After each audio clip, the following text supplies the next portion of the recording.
Right, 3, 2, 1. G'day everyone, and welcome to this week's edition of the Melbourne Pro Punters panel. Back to the bare bones. Darren Potter, how are you, mate? Anthony Jupp. Just two of us, not even enough to make the front row of a scrum, Juppy. Well, what we lack in numbers, Pots, we make up for in enthusiasm, and we thought on such a beautiful day, Pots, we'd come out here, we'd go for a walk around Flemington and sit out here in the sunshine and do the show for a change. So we're out here at about the, where are we, Pots, about the 700 metre mark? Yep.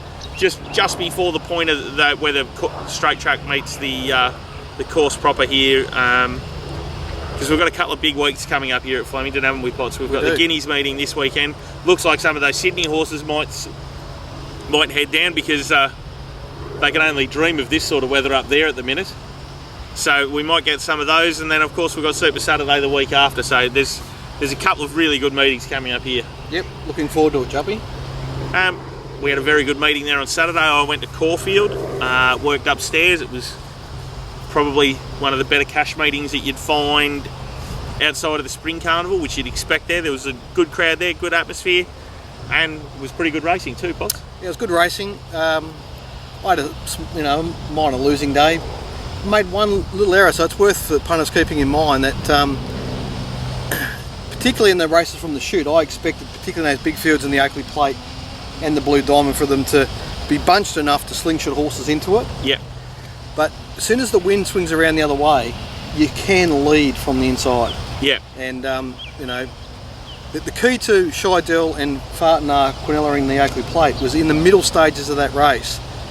They accelerated, and the other main chances, Hellbent and Extreme Choice, just decelerated a little bit, and that just created too big a gap between them. And yeah, so well done to all those punters that found those horses drawn inside, particularly Scheidel. And we'll learn from the experience, and we'll be better for it. There were no shortage of punters that found Scheidel there. I know it was a pretty tough result. It was a very tough day for bookmakers overall, so the punters sort of got most of it right, but it was funny, wasn't it, Pots? Like you had to leave some out to try and get some fat for yourself, and sometimes it falls that way. Yeah, we found several winners on the day, but they're all marginal prices and no big results. So we had a better day yesterday, so we're ticking along all right, Juppy. Yeah, we did. It was a good. These midweek Sandown meetings have been, like, I've been really enjoying them lately, Pots. They kick off at a reasonable hour, and the half an hour gaps make a big difference, and the form seems to be very consistent, apart from one aspect that's been a bugbear of this show's for some time, hasn't it? We were struck with it again there, and then with the unseen Cranbourne first starter, $8 into $5, hard to get at the finish, Pots. Yeah, it all happened. Home you go. It all happened in the last 45 seconds, Juppy. It all happened. So, I would say to Mick Kent and his owners that if you'd have just run an average trial at Cranbourne, going into that race, you probably would have got a better price. Because the initial market, the early market, they priced you as they just assumed that you trialled really well. Yeah. So they priced you that way. Yeah. Then it took forever for the price to get out. Yeah. And then you got some money on late. But you have to have people betting on the other side. Backing other horses. And a lot of people would have stayed out of that race, like me. I didn't bet in the race. I stayed out of it because I could have backed Newton early, but didn't, because I didn't know what the Kent runner was going to do. So, I fail to see the downside of showing these trials. And we got Ballarat on board. Yeah, we did. I retweeted that out during the week that Ballarat have come on board with it. Racing.com are doing their best whenever we trials a heap at some of the out wide joints. We've had the VRC were one of the very early ones, weren't they? Putting the jump outs up, and the MRC do a good job with it, but they've just got to get their act together. We'll just keep sort of lobbying Paul Bloodworth and the people at Racing Victoria, because really it's as much them as it is the club. They should be putting pressure on them to make sure that it's there. And then, like, as everyone knows, Potts, I'm one of the great internet trolls out there, and I do have to tip my hat to Mick Kent for his quote that he gave to G1X. She's shown us a heap at home. Yeah. So, and he also, like, sent Craig Williams a text in the morning saying, here's a jump out, go and watch it. Yeah. And Craig Williams goes, oh, sorry to my people that go to my blog and Yeah. because I got that text message from Mick after I'd done my morning preview. How Well convenient. done, Craig. Well done. But the problem is, even if you know which horse it is in which trial, unless you know who the other runners is, it doesn't really help Yeah. you. You need context around these things. You know what Yeah. I mean? So you need to say, okay, this horse has trialled well, but who did it trial against? Well, you want to know whether it's 8 picnic horses or whether there's 8 Winxes in the field. Exactly. Anyway. So, on it goes, Juppy. Just another race we didn't bet in. yeah, so it's another race that we didn't turn over money in, and it's a shame because those Wednesday meetings Tim Bailey's done an enormous job out there at Sandown. Like Lakeside's bounced right back from the issues we were having in the winter, and it was nothing. It was no fault of the track team. It was just the topography of the track.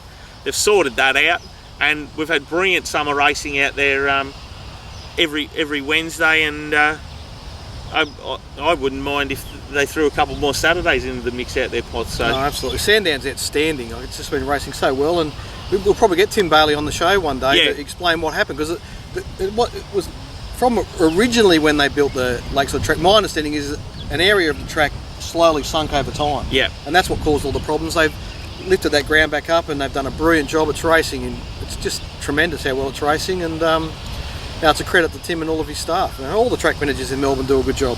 So. Potts, the main race of the day on Saturday was the Blue Diamond. Well, one of the features. What did you make of the race? Catchy. She'd been sort of the probably one of the better Melbourne 2-year-olds that we've seen throughout the season, and she flew home to win when. Yeah, Pariah would have been a lot better, wouldn't it, Juppy? Well, it's funny. I follow three different services, and that's the first time I've ever seen it where all 3 matched up on one horse. Pariah? No, on the winner. I'll catch you. Oh, Yeah. okay. Oh, so Catchy was alright for you. Yeah. So whether it can go on and win a slipper is probably another thing, Potts. But David Hayes he's got some nice 2-year-olds. Yeah. I mean, there's a lot of people potting the Blue Diamond. It was a funny race. There was a section in that race where they sort of lost their momentum a bit, so the overall time doesn't look much good, and even the late sectionals aren't great. So yeah, it's just one of those ones that I don't think you really found out how good those horses are. They might have more improvement in them. Yeah, I don't think we got to the bottom of them. No, but I think that's the end for Pariah. He looked like that was his last. That's all he had left on Saturday. And Catchy's a good filly. She sort of lines up whatever's in front of her and runs them down. She's run down a lot of nice horses so far in her 4-start career, I think it is. So God knows what conditions you're going to get there on Golden Slipper Day, and who the opposition's going to be. So I wouldn't have a clue. But I haven't really seen much in the Sydney stuff yet. Where any of them have rubber stamped themselves. Maybe She Will Rain, but she's still got questions to answer, I think. So. She does a couple of little things wrong. There's a 2-year-old. What looks to be nearly the 2-year-old race of the season, Potts, is the Black Opal. There's a heap of good horses going there, including one that you would have seen, and I can't remember whether we backed it or not. Was it Mirajib or something like that? It's one of David Hayes's that won at Moonee Valley a couple of Friday nights ago. Yeah, that was a really stylish looking win. So yeah, absolutely. He could be a really nice horse. I mean, we'll get some context about it on Saturday, because the horse that ran either 2nd or 3rd in that Moonee Valley race is here. Yep. In the race 3, the 2-year-old race. But yeah, he just looked very stylish. There's a lot to like about that win of his. He just rounded them up out wide, And I think David Hayes has to have a good handle on these 2-year-olds. He must know. So I think he's saved him for a little bit later, kept it away from Catchy, and then he's won that race at Moonee Valley. If he can go and win the Black Opal, he'll then qualify with enough money and get right up the order of entry for the slipper, and it'd be sort of their 3rd up, which would be almost ideal, I would have thought. Sounds like a plan. I mean, I wouldn't knock anyone for going down that angle. So. I think with the wet in Sydney, it looks like a lot of those Sydney horses are going to go to Canberra because they're just going to get a dry track and a chance to win enough prize money to get into the race. It's a really tricky circumstance, Juppy, because my view is just, so everyone's going to have a different way of doing things and stuff, but I think to be successful on wet tracks, if the best way to run to your best on wet tracks is to get practice on them. Yes. Okay, so your 3rd run on a wet track, if you're handling it, it's often your best one. You know what I mean? Like so it's very hard to go from Flemington, yeah, and then land it on Golden Slipper Day. Yeah, where it could be a heavy 8. On a heavy 8. So like I would think the horses that actually, if they do race at, is it Randwick on Saturday? It's Randwick, yeah. Yes. If they race at Randwick on Saturday, the horses that race on it will be advantaged if it's a heavy track again Golden Slipper Day. Yep. Do you know what I mean? Like, and the horses that raced last Saturday have got a really strong fitness base under them to cope with heavy tracks in the upcoming meetings in Sydney. And to me, a horse going up from Melbourne that's been racing on good 3s will be have a lot against them. You know what I mean? So to know what the right choice is now, you'd need to know what the track conditions are going to be on the day. Yeah, and you don't know. So. And the thing is, at least down here, it's probably going to be one of two things. If you're running the Golden Slipper down here, well, if we're here at Flemington, it's probably going to be no worse than a dead 5 no matter what happens. And Caulfield would be similar, because we're just not going to get that rain. And no, that the way it hasn't rained down here for a long while. Pots like it doesn't rain in Melbourne. No, it'd just soak it up anyway. Gets the odd shower, but but that's it's enough to settle the dust, but that's about it. What they're having in Sydney, that's rain. Yeah, you don't get that in Melbourne. Not like that. No. Speaking of good performances on the wet pots, did you see Winks? Yeah, absolutely. I was on the phone to a good mate of ours, Big Trev. Yeah. As I was going to go. Hello, Trev. And on Dynamic, someone ticked over to $1.30, and I went, "Wow, what are they doing? Well, why are they betting $1.30 this horse? I mean, everyone's going to wake up at some point. The normal rules don't apply to champions. Yeah. So Hartnell, he's just a good horse, right? So he came undone because he had no practice on a wet track. Yeah. But Winks is a champion, so it doesn't matter. People that are laying her, they're hoping she breaks down. Yeah. That's the only way she's going to get beat. Yeah. You know what I mean? Like, that was a bias track there and helped little Lasquetti out. Yep. Bob up into a hole. Well done, Nathan. I just wonder why maybe there are people that wouldn't know better, but for anyone that's a keen track walker in Sydney, there would have been an advantage there recently, because that Randwick track has changed, and I would say someone that walked it properly would have discovered it. And the jockeys obviously don't. They keep going away from the best lane. And the other part about it is, Pots, you know what else has made it even more advantageous to being on the inside at Randwick? What's happened at Randwick lately on the inside? They've ripped up the Kensington track, including the sprinkler system, which used to blow over onto the first 2 lanes of the course proper. Right, well, that could be. So they're gone now. Yeah, right. Like, not that they need to turn the sprinklers on at the minute up at that joint, but over the summer months, that's what used to happen when they were watering the Kensington track. Well, you could just see on the home turn there, watched a few races. I had no interest in any of them from a punting point of view. I was just watching them. You could just see on the home turn the advantage the horses were getting that were on the fence. Yeah, was lengths and lengths. It was a huge advantage. Well, and then so many of the jockeys steered off it. I'm thinking, what are they doing? Well, I'm going to give the punters a bit of a helpful hint here, especially if you don't mind taking short odds.